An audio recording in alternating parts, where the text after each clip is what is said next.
اعوذ باللہ من الشیطان الرجیم بسم اللہ الرحمن الرحیم۔ فرعون مصر کا بادشاہ اور خدائی کا دعویٰ کرنے والا ایک منکر اور سرکش انسان تھا۔ اس کا اصل نام ولید تھا۔ اس کا نام تاریخ کے ان مالون اور بدبخت لوگوں میں شمار ہوتا ہے جنہوں نے اللہ سبحانہ تعالیٰ کی وحدانیت کا انکار کرتے ہوئے اپنے خدا ہونے کا دعویٰ کیا، اپنی عطا سے انکار کرنے والوں اور اللہ تعالیٰ پر ایمان لانے والوں پر ظلم کے پہاڑ توڑے، ان کا قتل عام کیا اور اللہ تعالیٰ کی ناراضگی کو دعوت دیتے ہوئے رہتی دنیا کے لیے نشان عبرت بن گیا۔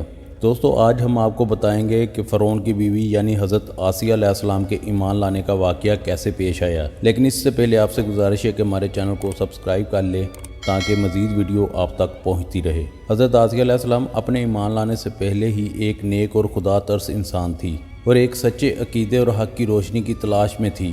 شاید اللہ تعالیٰ کا حکم تھا کہ وہ وقت کے جابر اور سرکش حاکم کی اہلیت تھی۔ یہ وہ دور تھا جب حضرت موسیٰ علیہ السلام نے بنی اسرائیل کو کفر اور نافرمانیوں کا راستہ ترک کر کے ایک اللہ کی وحدانیت کا اعتراف کرنے اور اس کی عبادت کرنے کی دعوت و تبلیغ کا سلسلہ شروع کیا۔ جب فرعون کو موسیٰ علیہ السلام کے لوگوں کو ہدایت کا راستہ دکھانے کے معاملے کی خبر ہوئی تو اس نے لوگوں کو ایک بڑے میدان میں جمع کیا اور اپنے چند ماہر و تجربہ کار ترین جادوگروں کو میدان میں اتارا تاکہ وہ ان کی طاقت کے کچھ مظاہرے لوگوں کو دکھا سکے جن کے سامنے موسیٰ علیہ السلام بے بس ہو جائیں اور لوگ حضرت موسیٰ علیہ السلام کی تعلیمات کا اثر قبول نہ کرے اور انہیں نعوذ باللہ جھوٹا اور جنونی تصور کرے۔ جادوگروں نے کچھ رسیاں زمین پر پھینکی جو جادو کے زور سے سانپ بن گئی، جو زمین میں پھن پھیلا کر چلنے لگے اور لوگوں میں خوف اور دہشت پھیلنے لگے۔ حضرت موسیٰ علیہ السلام نے اس کے جواب میں اپنا معجزاتی عصا زمین پر مارا جس سے زمین پر پڑتے ہی زمین سے ایک اژدہا نکل آیا جو دیکھتے ہی دیکھتے ان سب سانپوں کو نگل گیا۔ جادوگروں نے یہ منظر دیکھا تو فوراً حضرت موسیٰ علیہ السلام کی دعوت اور تبلیغ پر ایمان لے آئے۔ فرعون کو جب اس بات کی خبر ہوئی تو وہ توبہ طائب ہو کر ایمان لانے کی بجائے مزید سرکش اور غضب میں مبتلا ہو گیا اور حضرت موسیٰ علیہ السلام اور ان کے راستے پر چلنے والوں پر زمین مزید تنگ کرنے لگا۔ حضرت فرعون کی بیوی حضرت آسیہ علیہ السلام کو جب اس ایمان افروز واقعہ کی خبر ہوئی تو انہوں نے حضرت موسیٰ علیہ السلام کی تعلیمات کی حقانیت کو پا لیا اور فوری طور پر آپ علیہ السلام پر ایمان لے آئی، لیکن انہیں معلوم تھا حق اور ایمان کے راستے پر چلنا اس ملک کے کسی بھی کونے میں آسان نہیں تھا، اور پھر وہ تو خود ہی فرعون کے اپنے گھر میں مقیم تھی، اس لیے انہوں نے اپنے خامن سے اپنے ایمان لانے کا ذکر نہیں کیا۔ ایک روز یوں ہوا کہ فرعون کی بیٹی کی خاتمہ اس کے بالوں میں کنگھی کر رہی تھی کہ یکا یک کنگھی ہاتھ سے زمین پر گر گئی اور کنگھی اٹھاتے وقت اس کے منہ سے نکلا بسم اللہ۔ اس پر فرعون کی بیٹی نے خاتمہ سے پوچھا، کیا میرا باپ فرعون خدا نہیں؟ خاتمہ نے جواب دیا، نہیں، تیرا باپ خدا نہیں ہے، بلکہ خدا تو اللہ سبحانہ تعالیٰ ہے جو میرا، تیرا اور تیرے باپ کا اور سب کا خدا ہے۔ فرعون کی بیٹی نے پھر پوچھا، کیا یہ بات میں اپنے باپ کو بتاؤں؟ خدامہ نے جواب دیا، ہاں بتا دیں۔ فرعون کو جب اس بات کا پتہ چلا تو اس نے خدامہ کو بلوایا۔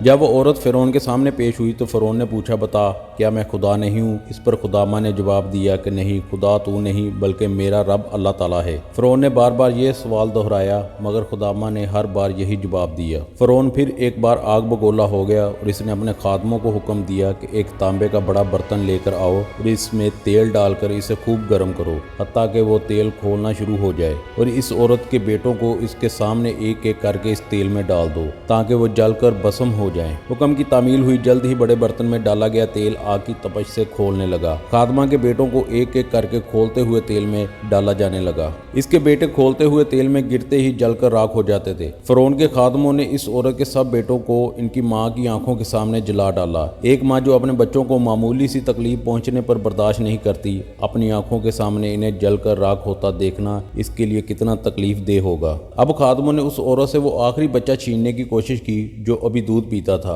اور اس عورت کی گود میں دودھ پی رہا تھا۔ اس پر اس کی ممتا تڑپ اٹھی اور وہ چیختے چلاتے ہوئے فریاد کرنے لگی کہ تم نے میرے سب بیٹوں کو مار ڈالا، اس معصوم اور شیرخوار بچے کو اتنا بے دردی سے مت مارو۔ قریب تھا وہ مظلوم خادمہ اپنے بچے کی جان بچانے کے لیے اپنے عقیدے سے پسپائی اختیار کر لیتی، لیکن اللہ تعالیٰ کے حکم سے اس شیرخواہ بچے کو زبان عطا ہوئی اور اس نے یہ روبرو الفاظ کہے، اے ماں غم نہ کر، انہیں آگ میں ڈال لینے دے، بے شک دنیا کا عذاب آخرت کے عذاب سے کئی زیادہ ہلکا ہے۔ اور یوں اللہ تعالیٰ پر ایمان لانے اور سزا کے طور پر اس خادمہ کے سارے بیٹوں کو فرعون نے سفاکی سے اس کی آنکھوں کے سامنے قتل کروا دیا۔ پھر فرعون نے اپنی بیوی حضرت آسیہ علیہ السلام کو اس واقعے کے بارے میں بتایا کہ کیسے اس نے کسی اور خدا کا دعویٰ کرنے والی خادمہ کو اور اس کے بیٹوں کو اس کی آنکھوں کے سامنے زندہ جلا دیا۔ حضرت آسیہ علیہ السلام جو اپنے ایمان لانے کی بات اپنے خاوند سے چھپائی ہوئی تھی، یہ بات سن کر کانپ اٹھی اور بلند آواز میں کہا تجھے بربادی آ جائے وہ کون سی چیز ہے جس نے تجھے اللہ تعالیٰ کے سامنے سرکش اور گمراہی کے لیے اکسا رکھا ہے۔ یہ الفاظ سن کر فرعون حیران رہ گیا اور اس نے پوچھا کیا تجھے بھی